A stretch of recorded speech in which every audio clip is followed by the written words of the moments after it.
Mga ka-sports, isang malaking balita para sa Gilas Pilipinas. May bagong duo na court ng ating national team, ang tambalang Quintin Miller-Brown at Angelo Came. Pero sapat ba sila para mabitbit ang Gilas sa kanilang unang laban sa Guam sa FIBA World Cup qualifiers?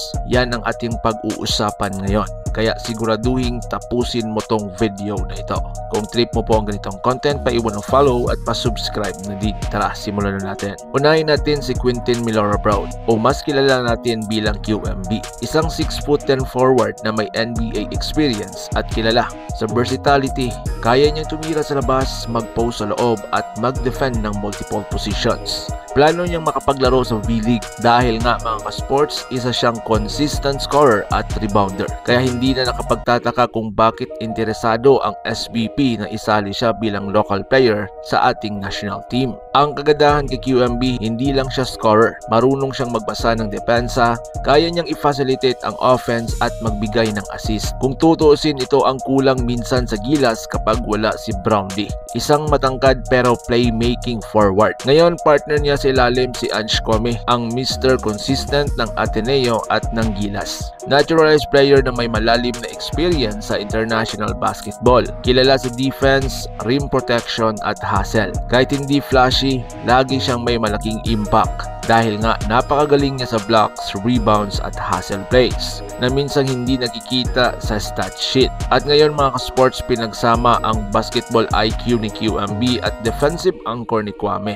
Ang resulta, isang frontcourt na kayang magdomina sa loob at labas ng shaded area.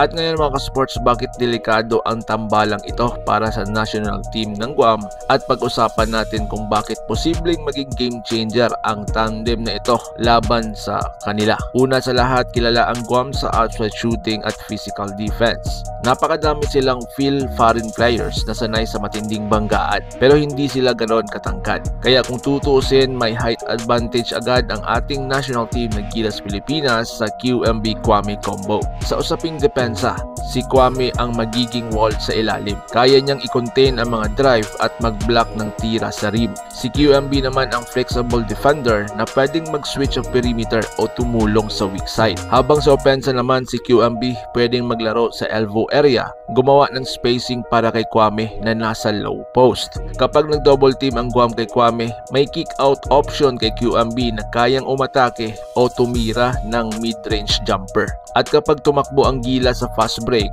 delikado ang tandem na ito. Si QMB sa harap at si Came naman ang trailing sa likod. Isa itong dangerous high-low setup na mahirap pigilan kung sabay silang gumalaw. Alam naman natin si Coach Tim Cone ay mahilig sa triangle system at spacing-based offense. At dito papasok ang kahalagahan ni QMB. Sa triangle, kailangan ng isang forward na marunong pumasa, magbasa ng depensa at may shooting touch na napaka-eksaktong description ni QMB. Habang si Came naman ang magiging anchor sa ilalim. May pick and roll partner ng mga guards tulad nila CJ Perez, Cady Thompson at Terrence Romeo. Sa bawat drive ng guards, automatic si Came sa rebound at putback. Kung tama ang execution, pwedeng ito na ang pinaka-balance Gilas lineup sa loob ng taon. May size, may energy, may depensa at may ball movement. Pero syempre mga ka-sports, hindi madali. May tatlong malaking challenge ang Gilas dito. Una po ang chemistry. Bago pa lang si QMB sa Gilas system,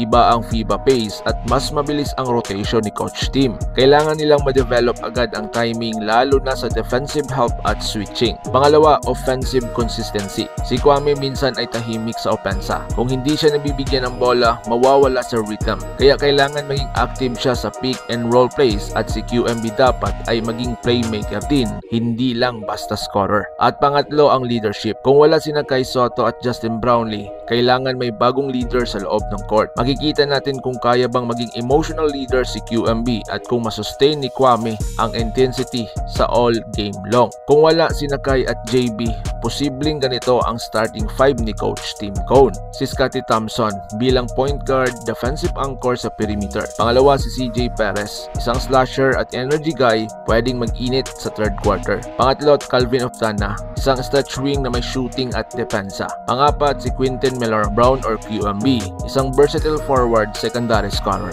At panglima, si Angelo Came bilang isang rim protector, rebounder at post finisher. Sa bench, andyan pa sina Terence Romeo, Chris Newsome at Japit Aguilar na pwedeng magbigay ng instant offense at veteran presence.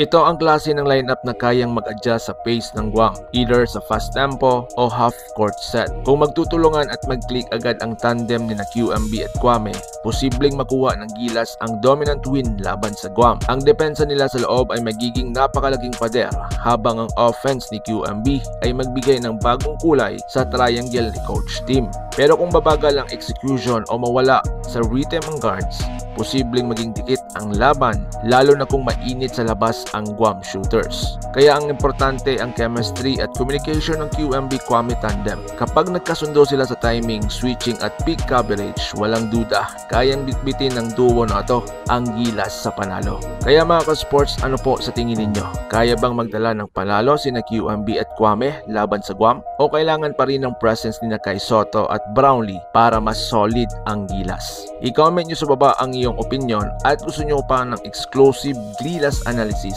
Don't forget to like, share at subscribe dito sa ating munting channel para sa mga bagong Gilas updates, FIBA news at PBA highlights. So Gilas Pilipinas, laban Pilipinas puso. Ingat po kayo.